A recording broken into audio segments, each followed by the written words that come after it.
So, what to do when the resistance and friction creeps in and you simply don't want to do anything? I recorded a similar video already on this channel, but today I just wanted to share with you another thing that I do to make sure that I get the work done no matter how I feel, because I have one of those days right now. I simply woke up very tired and even in a different place. I'm not at my home right now. I'm in my childhood house where I grew up in, and in the past I would be thrown off by it. I would not simply wake up on time and I would not get the work done because I would find a lot of excuses and I would be not aligned with what I'm trying to do. And the best thing that always helps me to stay consistent and stay on track is to have a very simple routine that I follow every single day. It's a routine that I can do no matter where I am. It's just waking up at 5, going for a walk, and then working. This is what I can do from any place in the world, which makes the routine very good, because if I do things that I can only do at home and not when I'm traveling, not when I'm visiting places, then it will be difficult to stay consistent with it. So, which is another thing that helped me. Another thing with that routine is to become the person who can stay consistent, because you can create a routine, you can follow it for a couple of days, but to be truly consistent is to master yourself and become a different version of you, a version of you that follows that routine no matter how they feel. And that's going to be done through a process called identity shifting. This is where you upgrade yourself and become a person who is consistent and disciplined and have this routine and never breaks it no matter what.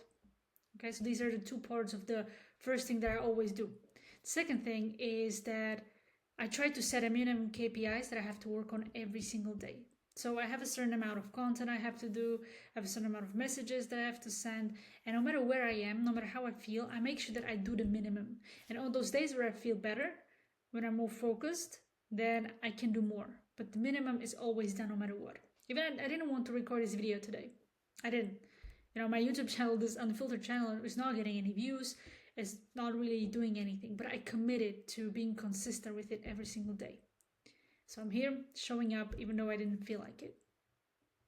And I was able to do that by doing those two things that I just mentioned to you. But most importantly, it was my identity. Because I didn't rely on willpower, energy, motivation. I relied on who I am. Because this is what's natural to me, to be consistent and show up even though I don't want to. And these are the two things that really helped me create a routine that I can follow, and then doing the minimum that I can do. And lastly, when you feel this friction and resistance, what really helped me is actually going against everything that gurus say online, all of these business people and all of these hustle and work hard and burn yourself down type of people online. I actually take a step back from my work. So when I'm done with the minimum things I have to do, and I still feel like crap, and I still feel like something is just not all right, I don't try to push more and do more, because that would actually result in the opposite effect. I do the minimum and then I just stop. If I feel like I'm like a car running on empty, but I'm trying to drive somewhere, but my car and my tank is empty, then I know that something is not all right. And then instead of pushing and grinding and trying to force things to happen and trying to force my work, I just take a step back and I do something fun. I do something out of the ordinary. Like, for example, take a walk when I feel like this, or meditate or journal, and essentially just try to do something fun and something to help me breathe for a second. Because if you are going to push and try hard and force things to happen, then no good outputs will result in that, because it will be very forced and the quality will simply not be good. So when you feel like this, then it's okay to take a step back. Now, you don't have to take a step back for a week, but even if you go for a quick walk or run or exercise or you meditate or you do something different for your mind and for your body, then all of a sudden, once you come back, you'll have more energy and you will feel like you were born again. And it's all because you changed your state. Because if you try to act from the state of stress, anxiety, anger, and all these low frequency emotions and vibrations, then, like I've said, no good outputs will be a result of that. So you need to change your state. You need to change the way you feel. And your thoughts and feelings will affect your behavior. So if you think negatively, if you feel like crap, then of course you're not going to get anywhere. So stand up, take a step back, and do something fun. Do something for your mind and for your body. And you will internally change the state, and all of a sudden, you'll feel much better.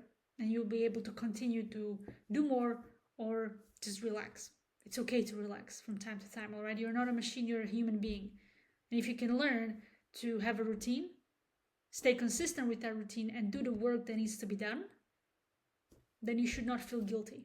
Okay, we usually feel guilty because we feel like we have to do something all the time because our brains need to be stimulated all the time. So we feel guilty to take the time off, to take the step back, because we feel like if you're not productive, if you're not working every hour of the day, then we feel like we won't be able to be successful, and we feel like we'll be judged by the other people that promote this toxic hustle culture mentality. All right, it's about doing the right things, doing them effectively, and having a routine that allows you to do that. Because if you can have a routine that allows you to get the most important things done first thing in the morning, then you can do whatever you want with the rest of your day. Okay, so stop pushing. If you don't simply have any fuel left in the tank, take a step back, have fun, try to see what is really going on. Maybe it's something deeper than that. Maybe you feel resistance and friction because you have some subconscious fears, beliefs, or anything that could be holding you back. So it's sometimes good to explore why you feel a certain way instead of resisting it or trying to escape it. All right, so that's everything I wanted to share. If you like this video, hit the like button, subscribe for more content like this, and I'll see you in the next one.